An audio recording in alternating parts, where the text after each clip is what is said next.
Welcome, cycling fans. I hope you're enjoying all the amazing guests that I've been bringing you on the podcast to date.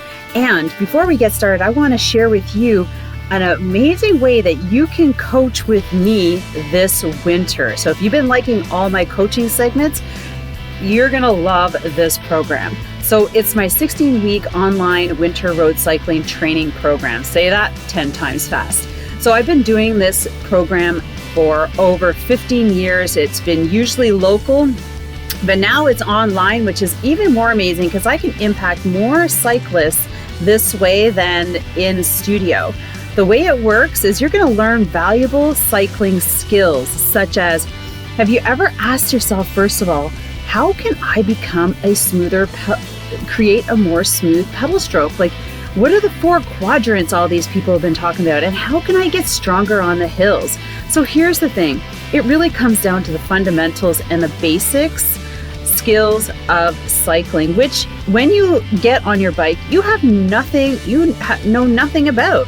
Now this is that, and that's what I'm going to drill into you over 16 weeks. So when you finish, you are going to know how to create a smooth pedal stroke and be more efficient. You're going to be climbing hills with much better technique. You're going to be building your sprint base, and your endurance base is going to be much stronger. Now, I have a special code for you. It's podcast in all uppercase to get $50 off either the VIP or the basic program. Now, go to this website to check out what the differences are.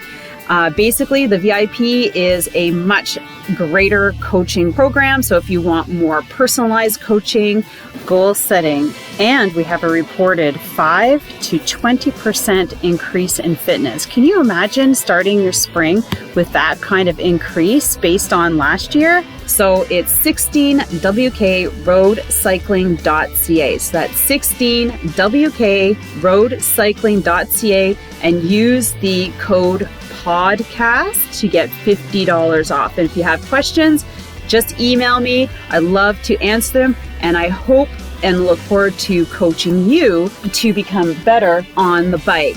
I hope you enjoy the next episode. Have an amazing day.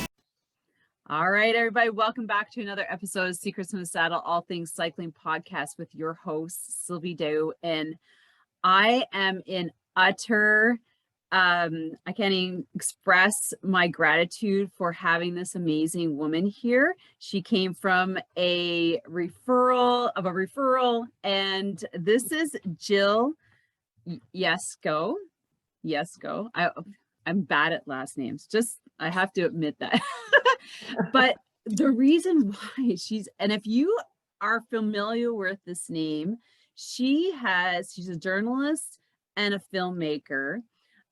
She has also, she's a former cyclist who represented the United States in the 1983 World University Games and competed in the Olympic trials.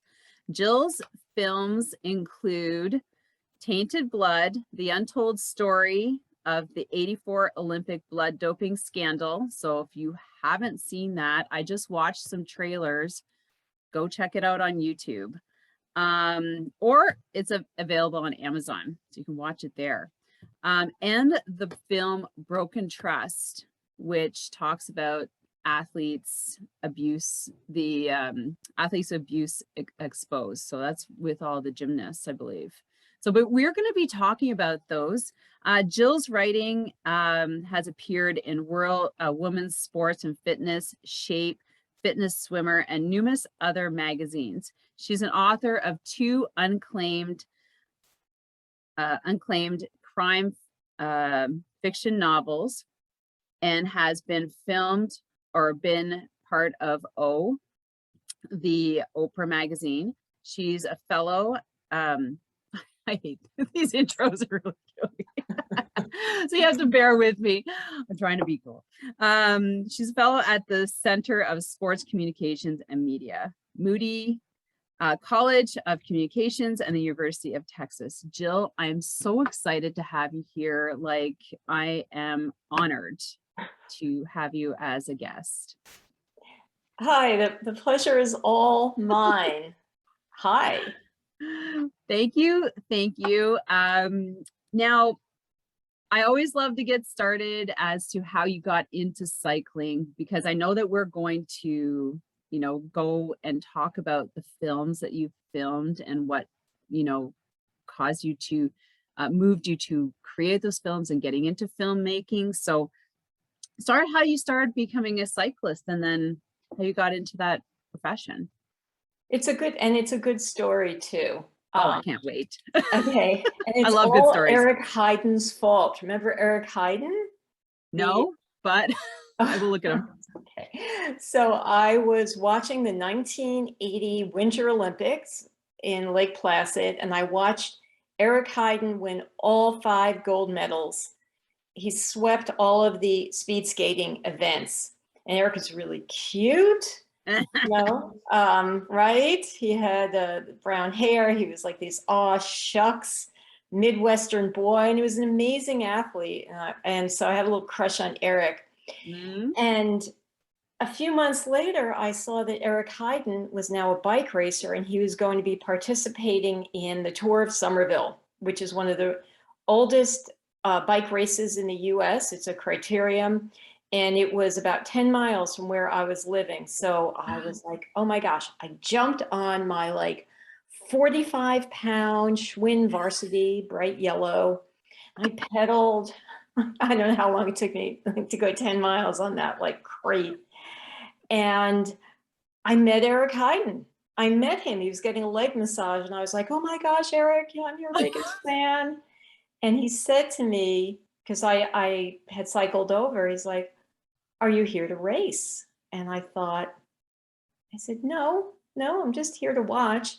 And then I watched the women's race and I thought, I could do that. And I I love it. started training. I got a better bike. I found a club and I started training. And the next year I was on the line there at Somerville. And that's the story. Did you see him again? I did. Like, hey, remember me? I did. I saw him a couple of years later when I was, much more into racing and knew what I was doing. And I went up to him and I'm like, this is all your fault, Eric. Oh my Look gosh. what you made me do. Could you turn me into a bike racer? Damn it.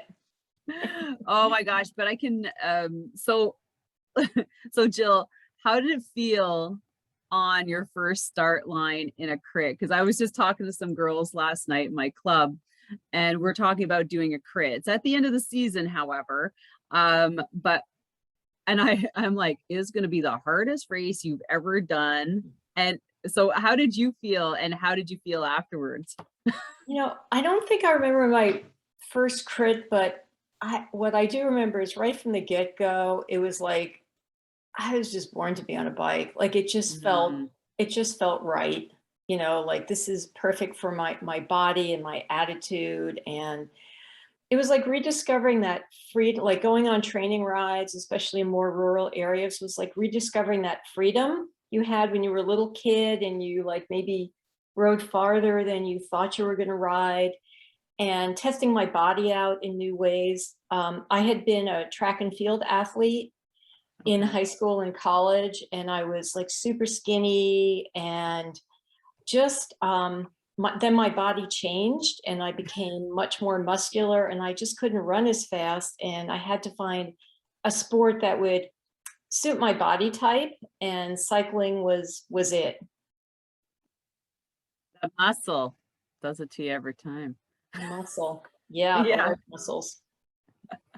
Yeah, I know. I was talking to the ladies because I remember my first crit. I spent 8 years racing. Crits are by far my favorite of the events, just because the strategy, the speed, like just I don't know, the closeness. It's over in an hour. Maybe it's because it's just over in an hour. No, but yeah, and I was just explaining to the girls, I go, I can't fluff it up. It's going to be the hardest race you've ever done. And, but that scares people. I'm like, but it is. I mean, I can't make it, like you'd be saying like, Sylvie, you didn't tell me it was going to be so hard. I go, well, So what prompted you? So moving on in your cycling career, you started cycling for the United States, and that's what brought you to Worlds. So how'd that feel? So it was the World University Games, and I was really flattered to be selected for that team. We were up in Edmonton, Canada, and Oh my gosh, really? yeah, that's where they held it. Wow. And it was really like a much bigger event than I thought it was going to be. They had, huge opening ceremony, and Prince Charles and Lady Diana were there. And What? they were in our athlete village. I don't know where I was that day, but I'm still in touch with some of the teammates, and they're like, the highlight was meeting Charles and Diana in the athletes village. I'm like, where was I? Was I training? Was I sleeping? How In did the I bathroom. miss that? How did I miss that? Oh no. Really? So was it around their velodrome?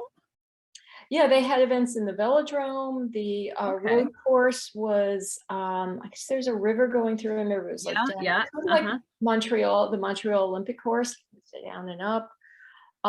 There were, I remember Greg Louganis was there, and that was very tragically, I think what people remember that World University, that Universiade for was a diver died. He hit his head on the platform and died. Yeah, unfortunately. But the racing was really fun, and it was so cool to meet, all of this is pre-social media. So we were only getting our news about other racers, either word of mouth or through Velo News, and all of a sudden I was like, oh, that's who you are. It's so nice to meet you, because I wasn't really a great road racer, even though they put me in the road race. And so I was meeting all of these like West Coast people, and it was really lovely to meet the other athletes from around the world. And Sylvie, I had gone to, not as a competitor, but I went to the 76 Olympics in Montreal just to watch. I was okay. Yeah, and I was like, I'm not that old. Well, I didn't realize like your career had started so early, because I'm like 76. I was in I don't know, 4 years old. 5. I was a teenager. But I remember I took the bus up from New Jersey. Okay. And got to see most of the track and field events. I saw Bruce Jenner, the then Bruce Jenner, win the decathlon. The man, Bruce Jenner. Yeah, well, yeah. And it was a man back then. Bruce, I mean, it was amazing. It was so inspiring. I think already then the wheels were turning. Like, I really want to be as good as I can be as an athlete. I hadn't yet discovered cycling. It was, the Eric Heiden thing hadn't happened yet. Well, it probably happened at a good time. So how far did you go in your cycling career? So I went to, I didn't live that far from the velodrome in Trexlertown that time. So I raced a lot there. I lived in, this is a good dovetail, I know what we're going to talk about. I moved to Los Angeles in 1983 and trained there and everything was already getting supercharged because the Olympics were coming. And so I hadn't realized this, but like prior to an Olympiad, already athletes were coming months in advance to train there and to ramp up. So the quality of the racing was so high in Los Angeles. Like, I had been a good like regional rider. When I got to LA, I was just getting like spit out the back, and I'm like, oh my God. Whole other level, right? It was. I'm like, what is going on here? And the thing that really helped my training is going out and consistently going to the Encino Velodrome. And I remember at first I would just be able to do like 1 or 2 kicks at the beginning of the pace line there. And then eventually I got stronger and was able to like do all the workouts.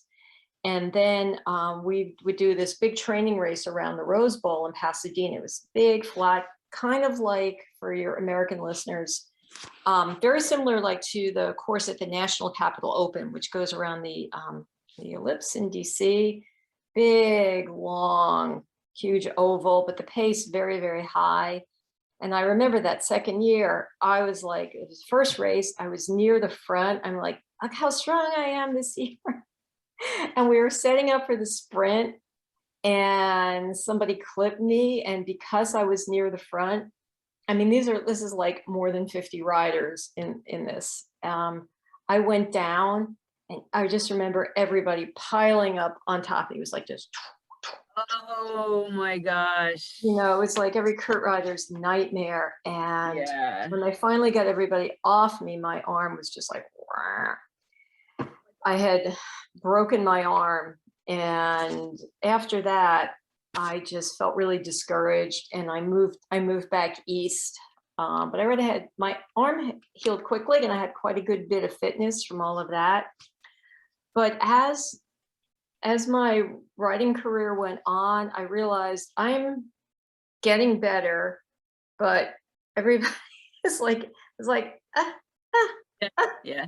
Could never bridge that gap, even though I was chasing as hard as I could. Oh, So I became painfully aware of my limitations, and also my my focus was changing by then. That I was looking beyond cycling and just couldn't put all my eggs in one basket. I was in grad school and that was already taking away some of my focus. And it was like this, I'm like, I just can't spend all my time and energy driving all over the place or flying all over the place to track meets and crits. And so already I was getting a little distracted. So I retired in 1988, which is probably about a good time for me to stop racing.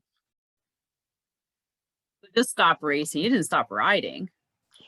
Well, I entered a PhD program. Yeah. Oh God. Yeah. I did. And that was like my version of racing. I like put everything down and just put all my energy into studying. And really after that, like put riding down for a good long time and only have really ramped it up like in the past 3 years. And now I'm like, this is great. I really miss I know. Like, no pressure. I still put pressure on myself. Yeah. No race faster? pressure and training pressure. I mean, why are bikes so expensive? Oh gosh, I know. A great time to get back into it. Right. Yeah. Good timing, Jill. Right. Yeah. So what did you go to school for? Was it filmmaking or no? Oh, okay. Not at all. I was a geography major. What? A geology? Geography. Geography. Okay. Why'd you pick geography? Sorry, I had to ask. Because we say geographers have a harmless excuse for being anywhere. Our turf is the world. I was just naturally very curious and I wanted to travel. And I thought, maybe a geography major, that seems like a good match. So that was my undergraduate major. And then while I was still bike racing, I got a master's in geography and really wanted to be a professor. So then I went back for my PhD and unfortunately did not finish writing my dissertation.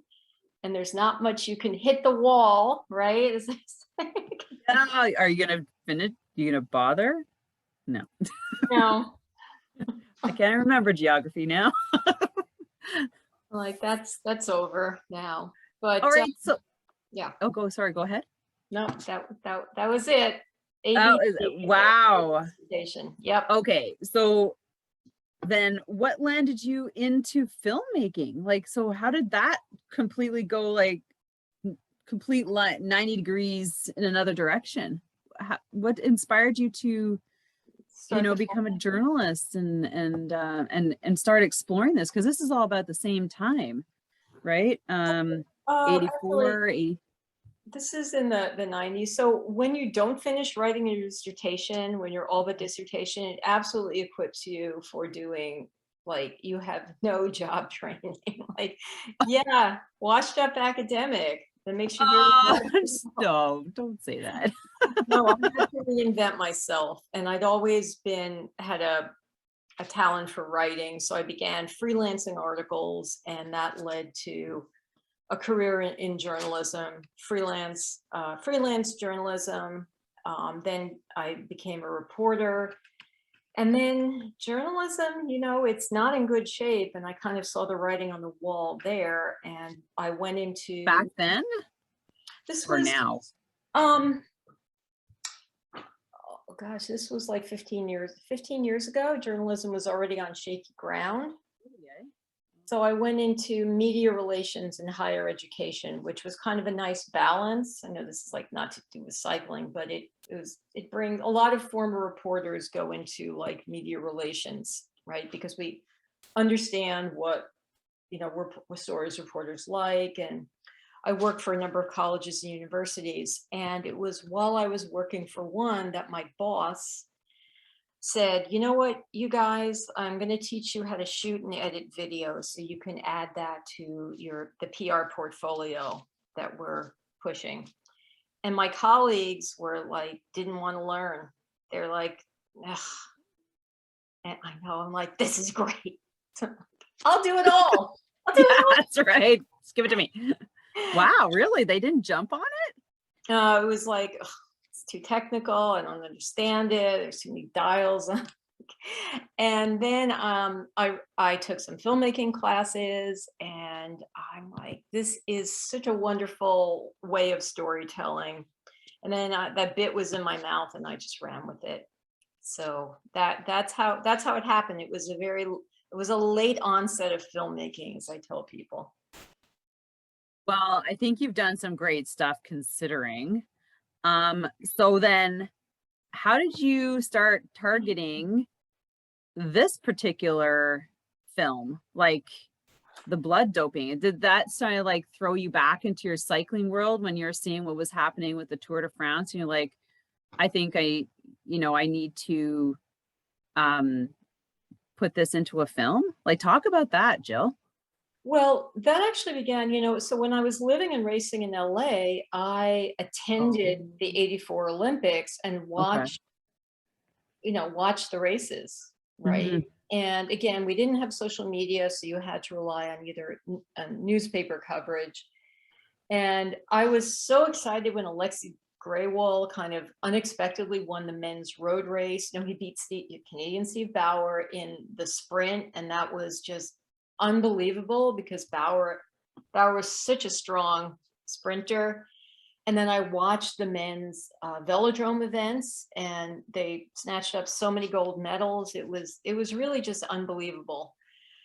And then stuff started to come out in the press. It wasn't widely circulated about possible blood doping, and that wasn't a thing back then, really. We didn't have Lance Armstrong. Our antenna weren't tuned to any doping.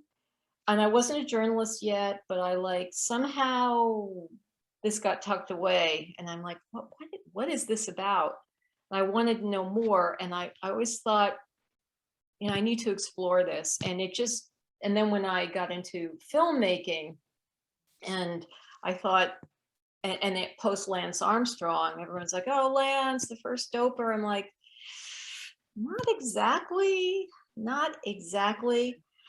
So that began my odyssey into making Tainted Blood. I knew that there was more to the story than had been written in 84, 85, and subsequent. And so I began tracking down and contacting, and because we had social media then, and through the Facebook and whatever grapevine, I began contacting people. And this is great. Easy way to get everybody. Well, those who wanted to talk to me. Right. But my idea was, again, having a good training as a journalist, I didn't have an axe to grind, but I wanted to delve more into this and create a more holistic view of what happened. And I knew the clock was ticking because this happened a long time ago, and a lot of the people, well, in fact, one of the principals had passed. Before you get in, can I just ask you a quick question before you dive into all that? When did you publish Tainted Blood? When did the film come out? Yeah. I think the film came out 4 years ago. Oh, like 2016? I think so. Okay. Okay. About So, all right. So you started it and it was wait. 2018 maybe. Okay. It's on, it's on Amazon Prime. Yeah, I'll go look it out. Just didn't have it on your sheet. Anyway, sorry. I didn't mean to jump, but I just wanted to know because I was like, when did because you went back and you really had to start researching back I to did. those. So yeah, so continue. I'm Yeah, all I ears. spent about, before we even picked up a camera, I spent about 6 months just, here's, like you ask, oh, these are such different skills. Not really. I put my graduate school hat on.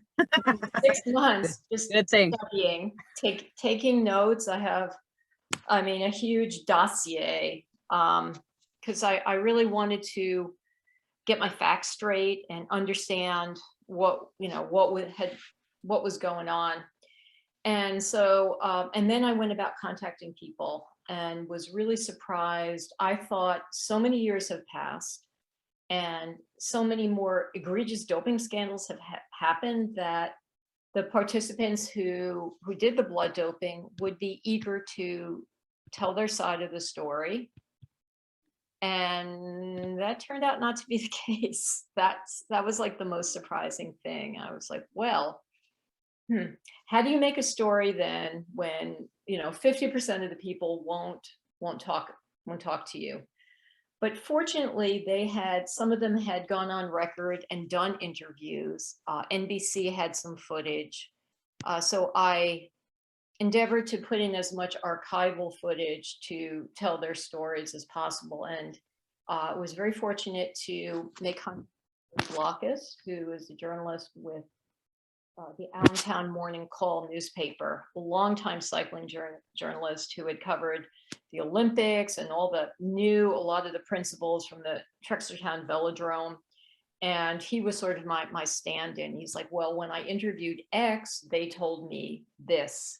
So that, as a filmmaker, and journalist, that was a huge challenge, was how to make this not a one-sided film. And maybe there are some who watch it and go, oh, it's completely one-sided, but if you watch the whole film, I don't think you'll come away with that opinion.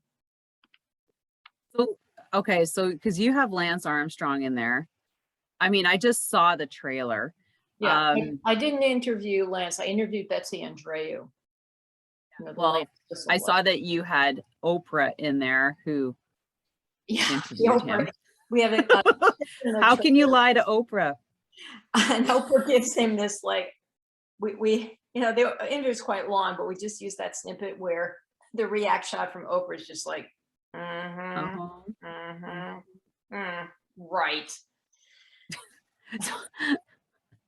Well, let's just ask your opinion on him, because I mean, 7 years, I know we're not going to go down that rabbit hole, but 7 years. And because he had survived cancer, like, everybody has their own opinion. I'm like, I don't know. Was he really doping, or was it part of, his chemo treatments? Like, was it something that he was helping get at? What is your opinion about that? That Lance doped, like, unequivocally, that he doped. And more to the point, that he was like 7 years, like consistent doped, like, to get him to that point. Cause it's a lot of strategy too. It's points. Well, yeah, it wasn't just Lance, it was the coercion for the rest of the team. But I want to go back to Tainted Blood, because I think that this is sort of the essence of it, and it does dovetail into Lance Armstrong. So I want to point out that very important thing. At the time of the '84 Olympics, blood doping was not illegal. Okay, we didn't have WADA, the World Anti-Doping Organization, right? It was not technically illegal. Should it have been done? Probably not. And I'll tell you why. Because the Russians and the East Germans, who were our biggest competitors, didn't even come to '84. By far, the US had the strongest team. We were going to win those medals anyway. They did not need to take the risk in blood doping. And if you're going to blood dope, there is definitely a protocol, a hygienic and efficient way to blood dope. right? I mean, and I'm not a doping expert, but I'm a little bit of an expert on how to make a film about the '84 blood doping scandal, right? That's my Give area. us your expertise. I want to hear them. Yeah, so What'd you find out?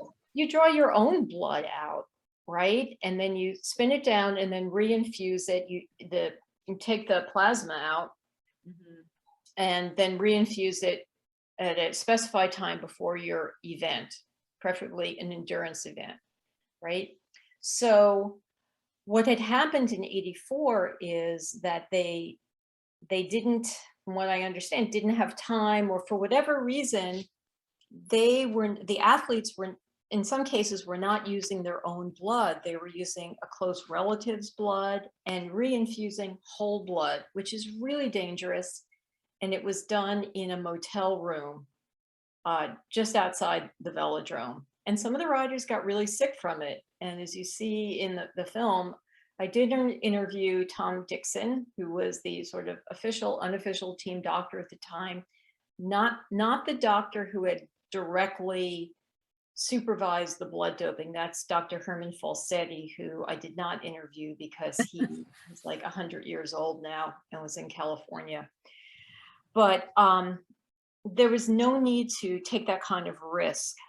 Were the athletes coerced by their very charismatic coach, the late Eddie Borzovitz, Eddie B, to do that? That was really what I was trying to get at. What was in the athlete's head? You know, did you do this because you were told to do it? You thought it would give you an advantage? Was it, let's take one for the team? And that's where I'm so sorry that the athletes did not want to be interviewed, but you'll see from archival clips, there are some who did talk to NBC television about that. And afterwards, the athletes were really, who did the blood doping, were like really vilified. You know, they suffered a huge backlash from it and felt guilty about it, and really kind of suffered. It really tainted their medals in some cases. And I felt very, very bad for the athletes. And that's where I thought that maybe they would want to talk about it, and they didn't. But one more thing I'll say is I did manage to track down the gentleman who was then the head of United States Cycling Federation, which is now called USA Cycling. And what he said was that they knew in advance that a proposal had been put forth to blood dope. And even though it wasn't technically illegal, they said, don't do it. Don't do it. It's not worth the PR risk. And it was done. It was done anyway. And it brought shame and scandal to US cycling. I mean, something like that today would have just really absolutely blown up. Yeah, for sure. Yeah. Wow. So everyone, we need to go and watch this film. I think so. Well, of course, we don't need to go watch the film. Proud of it. It's, and not just for cycling. I think it's a film that it's a conversation starter for any sport. Like how far will you go? You know, how much autonomy do you as an athlete have when the rest of your team is saying do it, or you know something is risky? Do you follow your own moral code? Do you listen blindly to your coach? You know, what is the code of ethics here and responsibility? Yeah, because I've heard lots of stories about junior racers in Europe, like taking drugs and, you know, bathrooms and gas stations and things like that, and how the, you know, not the neighborhood, but just store owners don't want them around because they know that's what they're doing. I don't know. I just hear this stuff through the grapevine, but it doesn't. And that's like, you know, what, 5 years ago, 10 years ago, that's happening. I mean, it's definitely still going on. Riders still get popped for blood doping. It has not come to an end. But just that this happened, it's sort of discouraging. Like, this happened so long ago, and so many kind of worse doping scandals have happened since then. But it's sort of like, you know, almost the precursor to Lance Armstrong, like once you get the ball rolling. And in cycling then as now, we're a small community. Everybody kind of knows somebody, right? It's not like there are any secrets. That's true.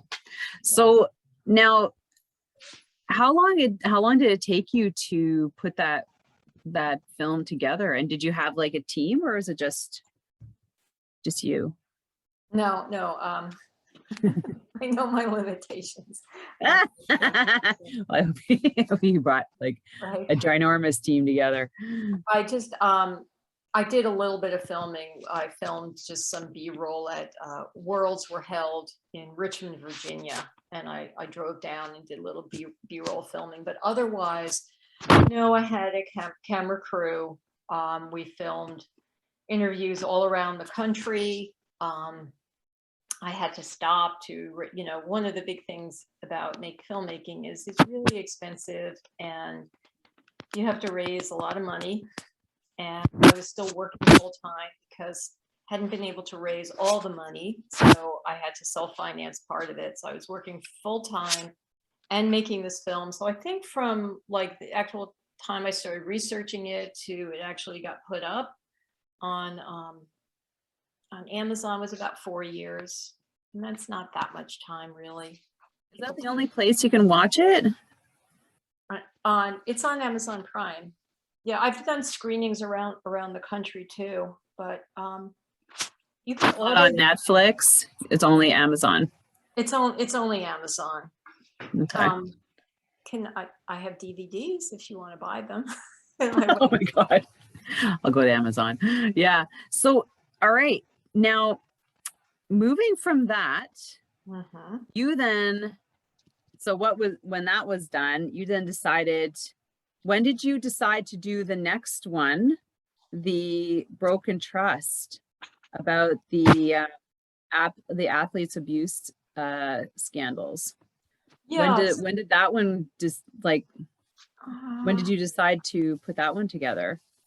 Well, I definitely knew I wanted to make another film, and having done Broken Trust, I saw, I had a much better idea, like for my sophomore film, about how to go about things. Right. Like, better idea about how to raise money and be more efficient in my filmmaking.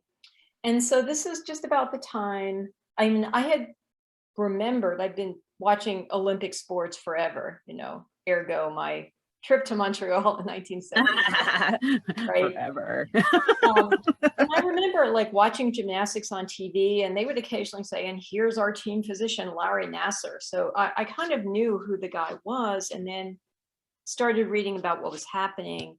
But I already knew that another entity was going to make a much more in-depth film about Larry Nassar and the gymnast than I could make. But I also knew that this can't just be limited to gymnastics. This is going on across sports.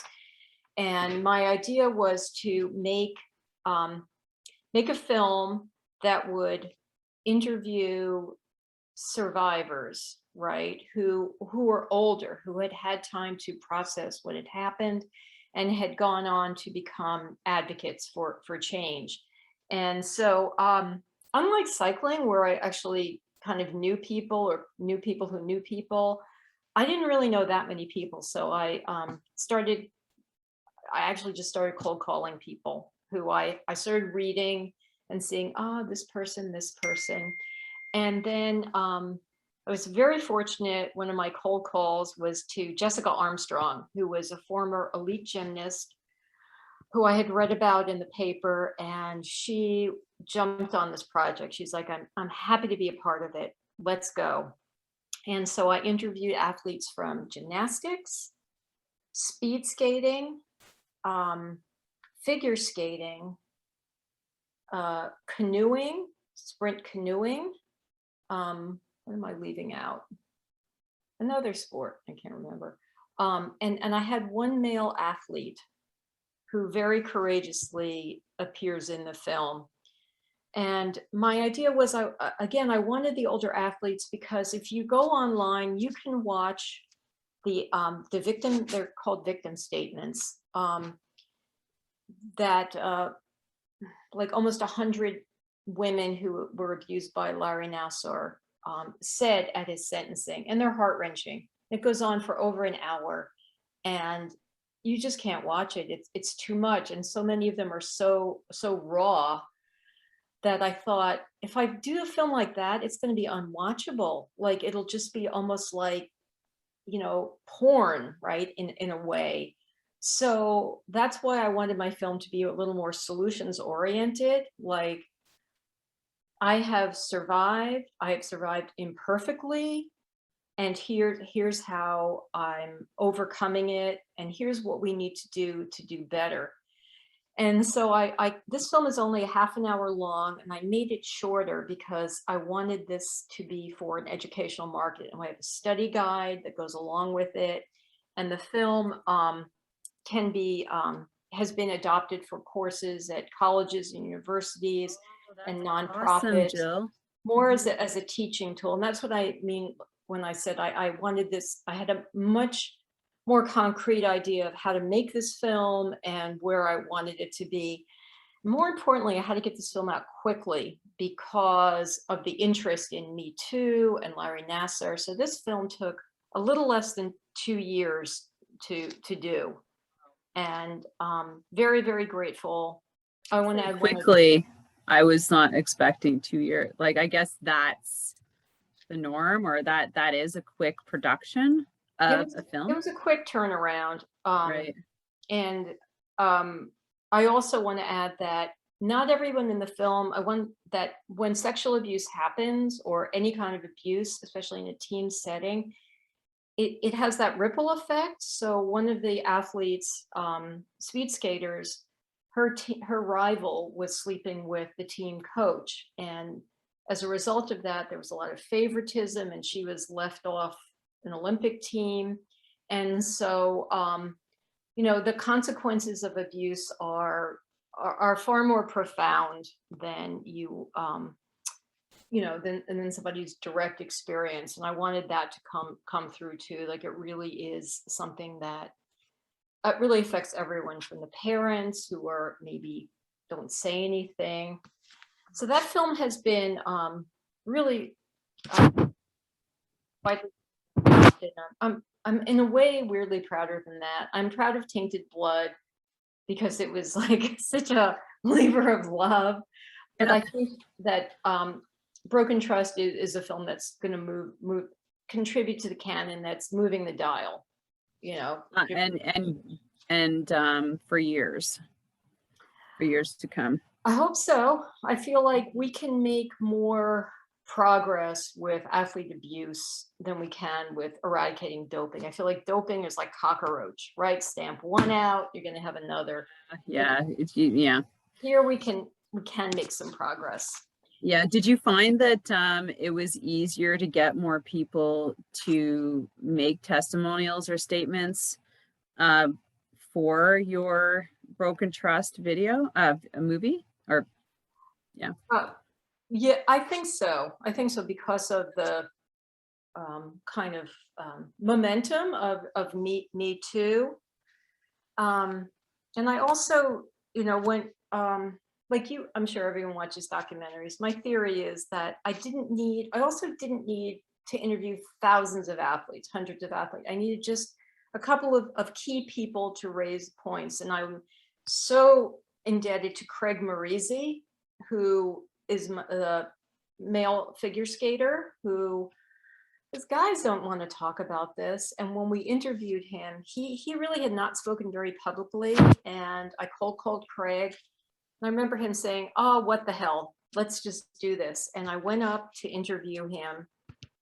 And he's like a little different, like when you're interviewing somebody who's been like sexually abused, you kind of don't want to just go up and shove a mic in their face. And I didn't have a lot of time to kind of sit down and get to know Craig. And so I said to him, "Listen, we'll take breaks, whatever you want to say or don't want to say, it's all fine." And Craig, just was brutally honest about what happened to him and said it on camera. And I remember my crew and I were just like, oh my gosh, oh my gosh, oh my gosh. And Share a tidbit? Because when I'm thinking of a sexual abuse, it's always about what happened, like for women. right. It rarely do I think that men have been affected. I'm just being honest. Maybe it's because, but I know men have been affected, but it's not like it's as prominent as women. Can you share a small tidbit? Well, I'll say this, and this was one of the points raised when, I don't think we said this in the film, but we've done a lot of like online discussions with the athletes afterwards where, you know, they add more. They said that one of the problems is when we say sexual abuse, kind of leaves a lot to like, what does that mean? Like, did he or she put a hand on the breast? So Craig talked about how, you know, in much more graphic detail about what his abuse consisted of, you know, and people need to hear that, you know, it wasn't just, oh, the coach caressed my head. This is what happened to me, very graphically, over and over and over again. And we actually have 2 cuts of the film for high schools. We kind of cut that out, you know, but for an adult audience, I feel it's very, very important to kind of to hear this, because it creates no doubt in your mind about, you know, the abuse that's happening. Yeah. So that came from a coach, not like a teammate. It came from a coach. Yeah. Wow. Anyway, Male or female? it was a male coach. Male coach. Yeah. Yeah. And but I want to just say this because I know we're going to talk about this. So after having made Tainted Blood, which was a difficult film to make, and I took a lot of crap from that film because the coach of that team was very beloved, and a lot of people did not appreciate me making that film. They felt like I was blaming the cyclist or the coach, and that really was not my intention at all. And then making this film, which is like super heavy, and I mean, I have not been sexually abused, but just as filmmaker is really, I was like, oh my God, these stories and the courage of these people, and just, and I heard there were so many more stories I heard that were not in, you know, I didn't include in the film. I'm like, okay, the next film I make is going to be about like how to groom a poodle or something. You know, it has to be, you know, unicorns and rainbows and like ice cream sundaes. That's right. But they can't, like, no more. Something a bit lighter, you know? A little bit lighter, much more fun, where no one is gonna like send me nasty emails or like troll me on social. Oh God. Well, you know what? Sometimes I think it's part and parcel of the you know, the job. Yeah. Sometimes, you know. So you got that. So when did that one go out? That must have been more recent because I saw Ali Reisman in there in your trailer. Yeah, that's like just maybe about 2 years ago, maybe not a year ago, maybe. I'm sorry, I just kind of can't remember. 2019 about? Last year, I think, because that film I got. That was 220. I have an educational distributor, and that film is available through Canopy, Kanopy. Canopy is, I think you might have it in Canada. So Canopy is available through all most US public libraries and colleges. So if you have a library card, you can access it. So it's at no fee, and colleges and universities can pick it up. Most of them have subscriptions to Canopy, but you know, if anyone's interested, just contact me directly and I will put them in touch with how to access the film and the study guide, because we really didn't want cost to be a barrier to getting this film out.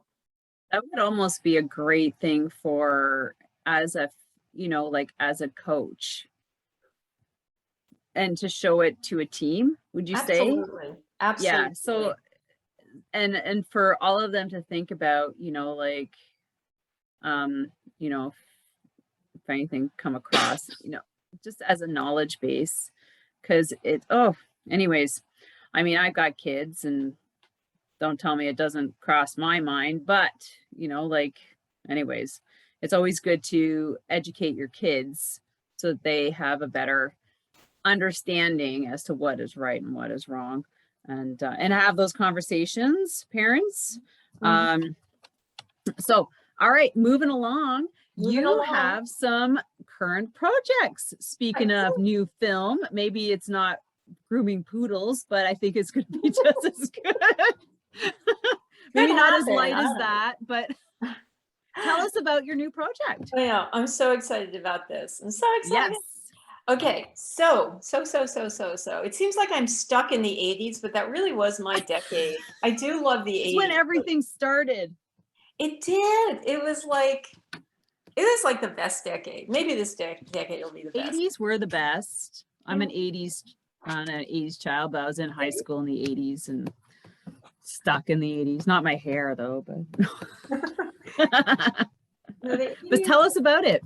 A lot of good stuff. Well, it was sort of the heyday of cycling in the US. And I remember, again, reading in Velo News about the Tour de France, the women's Tour de France, the Tour de France Féminine, that happened in '84, that Marianne Martin won. And again, it didn't get as much press because of the the inaugural women's road race at the '84 Olympics, which was won by Connie Carpenter Finney. Rebecca Twigg got second. It just happened that the women's tour kind of coincided with the Olympic road race, right? But I just like devoured this. I'm like, oh my God, women are riding the tour. And what was remarkable was they were riding the same courses as the men on the same day, albeit the courses were shorter. And they rode a few less stages, but I was like, oh my God. And I followed it as best I could. And they had it from '84 to '89, and then it stopped. And there have been various smaller iterations of it, but nothing like the '84 to '89 tours. So again, this was tucked away. And now with 2 films under my belt and wanting to do the poodle grooming film, kidding. That's way boring. I'm not doing that. And the fact through social media, I know I've gotten to know and quite a few of the women who have ridden in those tours. I'm like, I'm making a film about that because those women cannot be forgotten. And this was amazing, extraordinary thing that they did. This cannot be relegated to the dustbin of history. So that is the project in progress. Thank you, COVID, for like throwing a wrench in that machine. Yeah. Oh my God, I got all this free time. I know. Time. I can't leave my room. Great. Yeah, that's right. What am I gonna do? Start researching. Start calling. I've been. But yeah, yeah. Go ahead. Sorry. No, I was I actually interviewed a lady here in Ottawa who participated in the '84 Women's Tour de France, and I had no idea. Who? Debbie Jensen. She was on the Canadian team. Because I know it wasn't teams. It was like countries that were racing at that time. So she just happened to get recruited to. It's just funny because like I know her through one of the cycling clubs here. We just got her stopped, and she's like, "Yeah, I used to race." I'm like, "How long ago?" Because she's a little older than me, and she's like, "Well, I did the Women's Tour de France," and I was like, "What?" I was like, "What?" And okay, we have to talk about that. And then like, and then Miriam was talking about it. And I was like, well, then you must know her. So I connected her, well, through the podcast of the episode. And it was just like, wow, I had no clue that there was a women's Tour de France in '84. But it all makes sense. 84, 83. And I didn't realize it went as long as 89. I thought it was just 84, 85, because I think that's when she was there. Mhm. And yeah, she had a you know, interesting experience. I'll send you the episode, Yeah. connect you with her. Oh, absolutely. Um, but yeah, she was really open about it, and she's just getting back into cycling now because she kind of left cycling with a bad taste because of the team and everything. Then she came back here and opened up a vegan restaurant that was like around the university here, Ottawa U. That was open for she had like for 25 years. Crazy, you know. So anyways, it's just funny how like all these women are like interconnected. It's crazy. We're all coming out of the woodwork, right? I know. No, but this is great because as you know, and I'm super excited that there will be a women's tour next year. That's right. Shorter, but it's a start. Yep. So tell us more about the film. So again, COVID has made this really hard because just haven't been able to get to Europe yet. But we did film, so Marianne Martin, we did film her in Boulder, Colorado. It was interesting. The first time I've done this, I hired a crew in Colorado, and we filmed the sit-down interview with her, and we filmed her outside cycling, but I directed remotely through through my laptop, but it worked out really well. We got some extraordinary footage. I've been wrangling with INA, which is the archive for French television and radio, because they have footage from the tours. And so I've gotten to, I've looked at the footage that they have, and we have just a super basic draft trailer together for the project. And we are hoping, I know this won't come out till October, but I have a ticket to France. We're supposed to go over there and film, COVID permitting, shortly, possibly I want to film at Ventoux because I need to get a classic alpine finish. I'm looking forward to working again with my collaborator, Dan, who lives in Lyon, and trying to make contact. We've been going back and forth on WhatsApp with the great Maria Canines in Italy, because we want her to be part of it. I don't just want this to be like the Americans who rode in the Tour de France. I want to, because it was, you know, such an international endeavor. And Marianne Martin said for her, it was just great because after, it was like this real sisterhood, like after each stage, she said the women would come up and go like, good competition, good competition. And to really capture that esprit de corps that happened. Again, I don't want, the name of the film is called Uphill Climb, The Women Who Conquered the Tour de France. You know, I cannot let them be forgotten.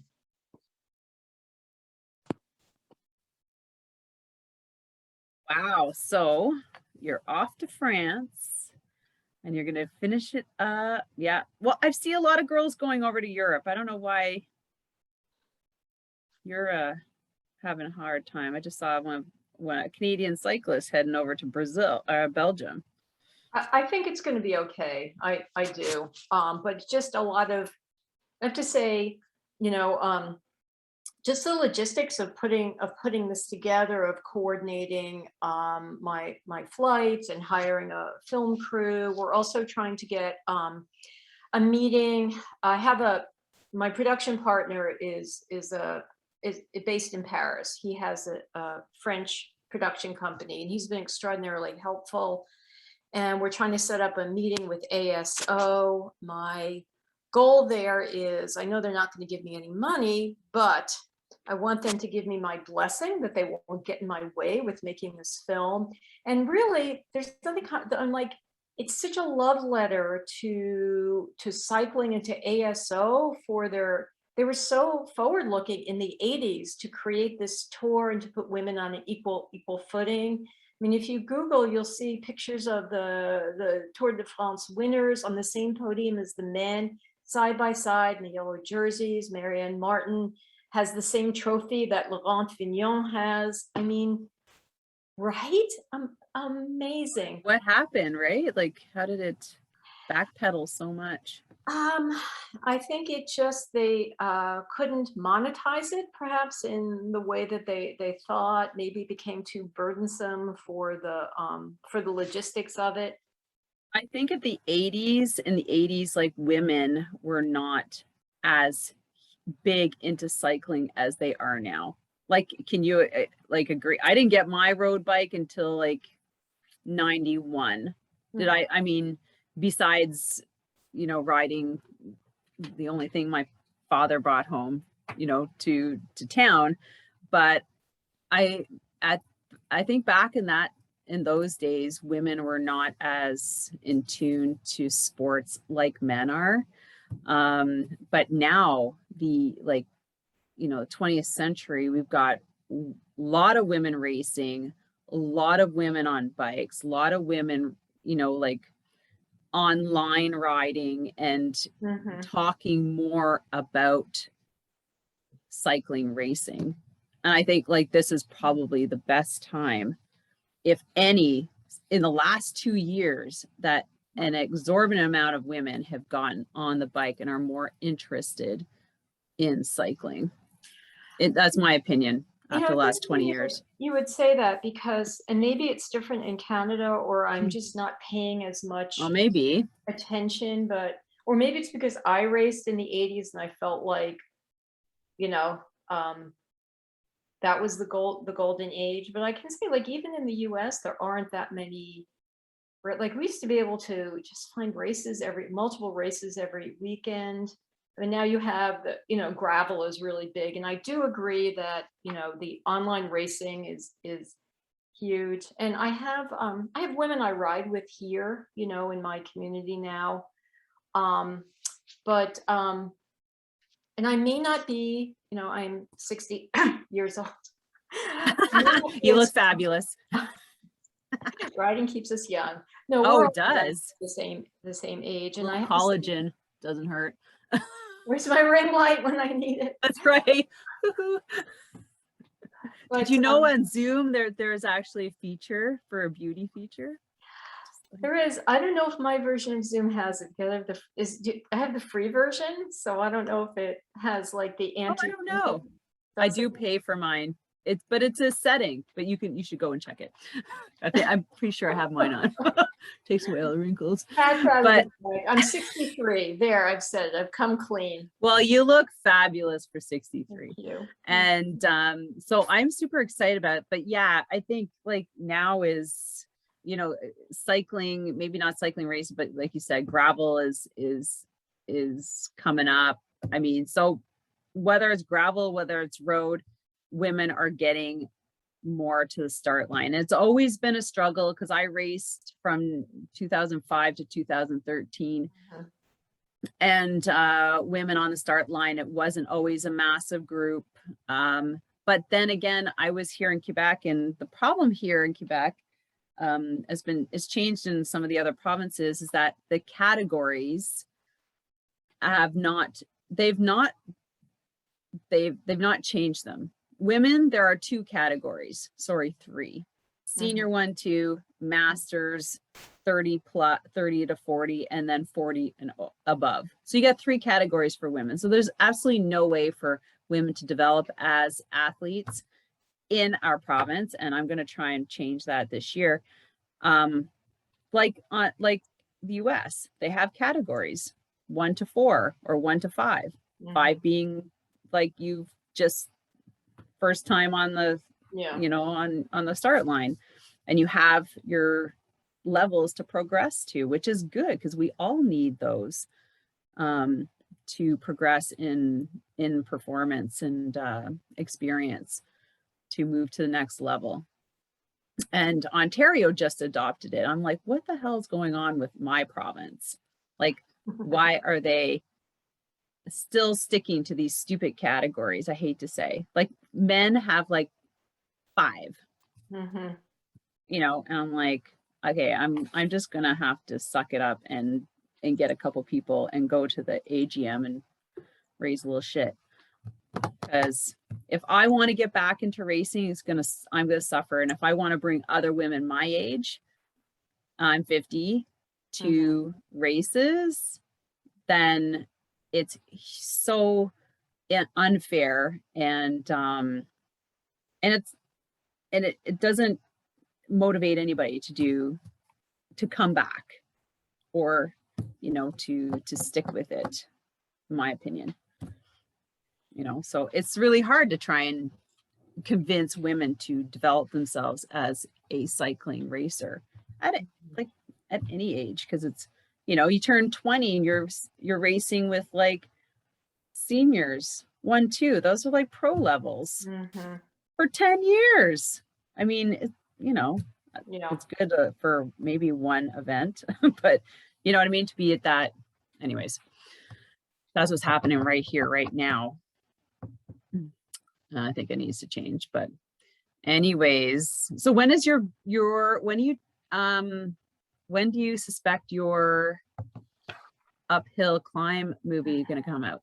Well, I mean, ideally, it should debut at the same time as the women's tour in 2022. Oh, I said ideally. Let's see. Let's see. Well, that's a good goal, because that would be amazing to have that showcase like the very inception of the Women's Tour de France and absolutely the new one. I think that's a great, fabulous goal.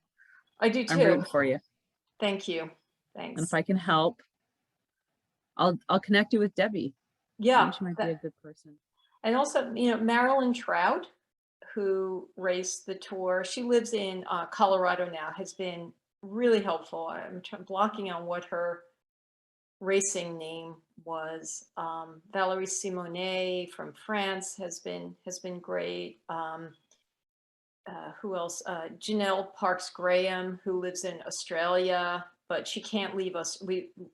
So the idea was to assemble a core group of women, kind of a reunion ride at one of the classic alpine finishes, film that, but there are just so many, seem like there are too many roadblocks now to kind of fully realize that, but I'm working on it.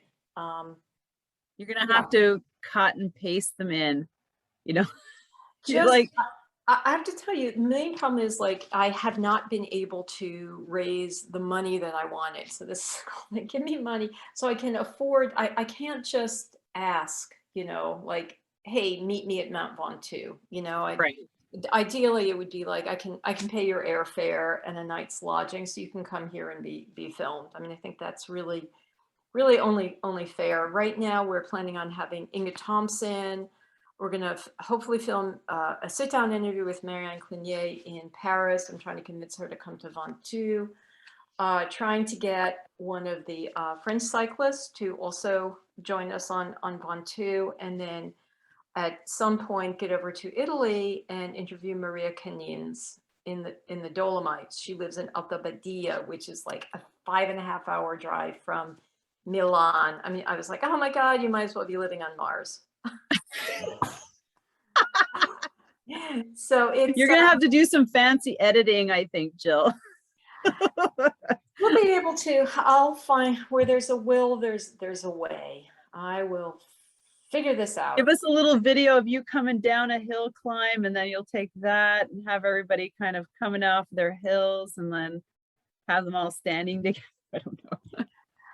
There'll be a way of doing this. It doesn't have to be perfect, but I want some version of this film to be made. It's kind of like, and then I can I don't know, then I can rest. We'll get it done, then you'll be able to enjoy your summer. So I am super I can't wait. I'm looking forward to it. I'm gonna have to go and watch these films. Everybody should go in and check out Broken Trust and Tainted Blood, and then keep your eye on Jill for next spring's release.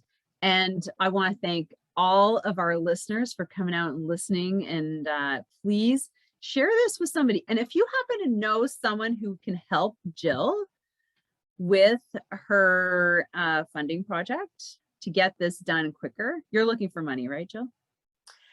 I'm looking for money and connections. I'm looking for French Television to give me complimentary access to that archival footage. Oh, there we go. She's made a special ask. Special ask. Where can everybody find you? Like, I'm going to put this up in the show notes, but is there a special place where you want people to follow you? You can follow me on, I have a site on, so Facebook, there you can follow me there personally, or I have a site for my film Broken Trust and for Tainted Blood. I'm on Instagram. And then of course, each film has a website where you can watch the trailer and find out more. BrokenTrustFilm.com, TaintedBloodFilm.com.